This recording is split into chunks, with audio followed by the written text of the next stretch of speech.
आज का हमारा टॉपिक है जर्मनी के एकीकरण के प्रमुख कारणों की विवेचना कीजिए। उत्तर 19वीं सदी के पूर्वार्ध में जर्मनी भी इटली की तरह एक भौगोलिक अभिव्यक्ति मात्र था। जर्मनी अनेक छोटे छोटे राज्यों में विभाजित था। इन राज्यों में एकता का अभाव था और ऑस्ट्रिया जर्मनी के एकीकरण का विरोधी था। आर्थिक और राजनीतिक दृष्टि से जर्मनी पिछड़ा और विभाजित देश था। फिर भी जर्मनी के देशभक्त जर्मनी के एकीकरण यूनिफिकेशन ऑफ जर्मनी के लिए प्रयास कर रहे थे। उस समय कुछ ऐसी घटनाएं घटी जिनमें जर्मनी के एकता को बल मिला। जर्मनी की औद्योगिक प्रगति हुई, वाणिज्यिक व्यापार का विकास हुआ।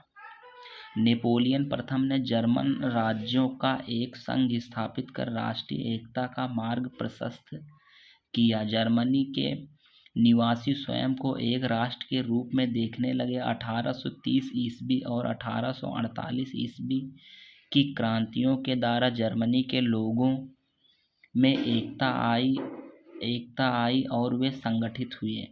पर्सिया के नेतृत्व में आर्थिक संघ की स्थापना से राष्ट्रीय एकता को बल मिला। इससे राजनीतिक एकीकरण को भी प्रोत्साहन मिला। औद्योगिक विकास ने राजनीतिक एकीकरण को ठोस आधार प्रदान किया। जर्मनी का पूंजीपति वर्ग आर्थिक विकास और व्यापार की प्रगति के लिए जर्मनी को एक संगठित राष्ट्र बनाना चाहता था। यह वर्ग एक शक्तिशाली केंद्रीय शासन की स्थापना के पक्ष में था। जर्मनी के एकीकरण में रेल लाइनों की भूमिका भी महत्वपूर्ण थी। रेल मार्ग के निर्माण से प्राकृतिक बाधाएं दूर हो गई। रेलवे के निर्माण से राष्ट्रीय और राजनीतिक भावना के विकास में सहायता मिली। जर्मनी के लेखकों और साहित्यकारों ने भी लोगों की राष्ट्रीय भावना का उजागर किया। अंत में बिस्मार्क के नेतृत्व में जर्मनी के एकीकरण का कार्य पूरा हुआ। इसके लिए उसे युद्ध भी करना पड़ा। 1830 ईस्वी की क्रांति। 1830 ईस्वी की क्रांति का प्रभाव जर्मन रियासतों पर गहरे रूप से पड़ा था। ब्रुंसविक, हिंस, हेनोवर, सैक्सोनी, बवेरिया और नुरम्बर्ग के शासकों ने 1815 ईस्वी का संविधान लागू किया। प्रसा और ऑस्ट्रिया को छोड़कर सभी जर्मन राज्यों में वैध शासन की स्थापना हुई, लेकिन प्रसा, ऑस्ट्रिया और रूस के प्रयासों से उदारवादी आंदोलन को कुचल दिया गया और पुनः निरंकुश शासन की स्थापना हुई। जर्मन राज्य परिषद ने आंदोलन दबाने के लिए अनेक कठोर कानून बनाए।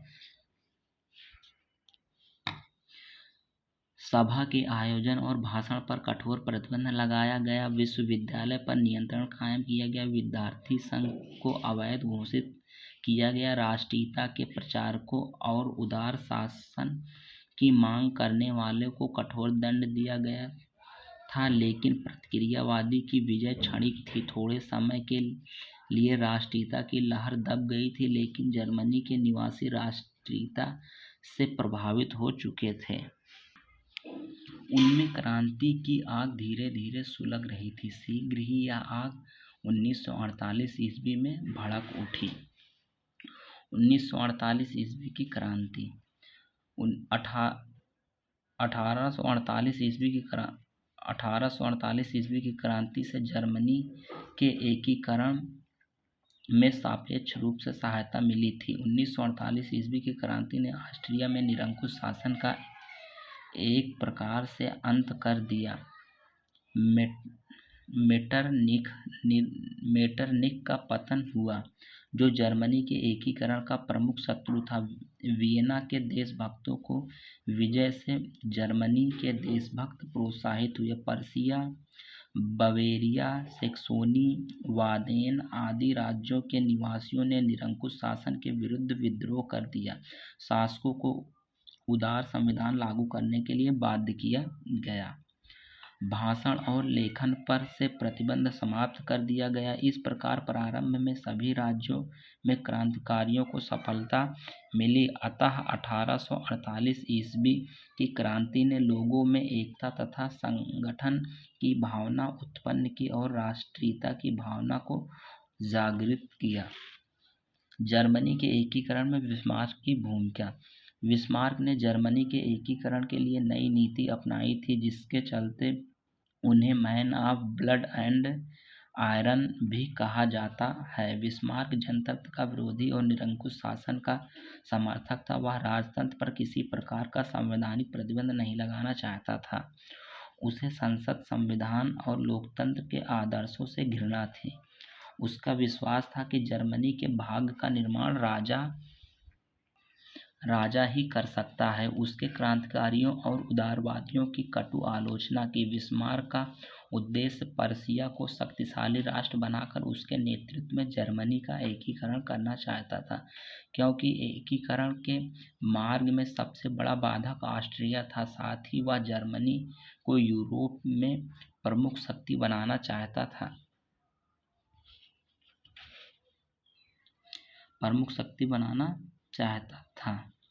उसने पर्सिया की सेना संगठन कर उसे यूरोप का शक्तिशाली राष्ट्र बना दिया। उसने कूटनीतिक माध्यम से ऑस्ट्रिया को कमजोर बनाने का प्रयास किया। बिस्मार्क ऑस्ट्रिया के विरुद्ध रूस से मित्रता करना चाहता था। नेपोलियन प्रथम का योगदान। नेपोलियन प्रथम ने जर्मनी के 300 राज्यों को समाप्त कर डच राज्यों का एक संघ बनाया। उसने फ्रांसीसी क्रांति के सिद्धांतों से जर्मनी के लोगों को परिचित कराया। उसने अपने अधीनस्थ राज्यों में अपना कोड भी लागू किया। इससे जर्मनी के लोगों में राष्ट्रीय चेतना जगी और वे जर्मनी को एक सुसंगठित राष्ट्र बनाने के रूप में देखने लगे। पर्सिया की अर्थव्यवस्था और सैन्य शक्ति। उस समय पर्सिया की आर्थिक स्थिति में सुधार हुआ, जिससे उन्हें व्यापार और परिवहन व्यवस्था को भी विकसित करने में मदद मिली। वे सबसे अच्छी और बेहतर आधुनिक सेना हासिल करने में भी कामयाब रहे। जर्मनी के कई छोटे राज्य पर्सिया के व्यापार पर नज़र रखते थे और उनके साथ व्यापारिक संबंध बनाना चाहते थे। उस समय पर्सिया लोहा, कोयला जैसे अधिक मूल्यवान वस्तु का उत्पादन कर रहा था, जिससे वह ऑस्ट्रिया और जर्मनी जैसे अन्य देशों की तुलना में अर्थव्यवस्था के मामले में अच्छी स्थिति में था। पर्सिया ने अपने व्यापार के लिए और भी नई सड़कें और रेल नेटवर्क विकसित किए, जिससे उन्हें दूसरे देशों के साथ अच्छे संबंध बनाने में मदद मिली। अब हम इसका निष्कर्ष देखेंगे। इस प्रकार उपरोक्त तथ्यों से यह स्पष्ट होता है कि जर्मनी के एकीकरण के कई महत्वपूर्ण कारण थे। जर्मनी के एकीकरण के पीछे 4 प्रमुख कारण में बिस्मार्क की भूमिका, पर्सिया की अर्थव्यवस्था की मजबूती, ऑस्ट्रिया का पतन और पर्सिया की सैन्य शक्ति थी। पर्सिया की आर्थिक मजबूती जर्मनी के एकीकरण के पीछे सबसे महत्वपूर्ण कारणों में से एक थी, जिससे रेल लाइनों का विस्तार हुआ और प्राकृतिक बाधाएं दूर हो गई, जिससे विचारों का आदान प्रदान करना आसान हो गया।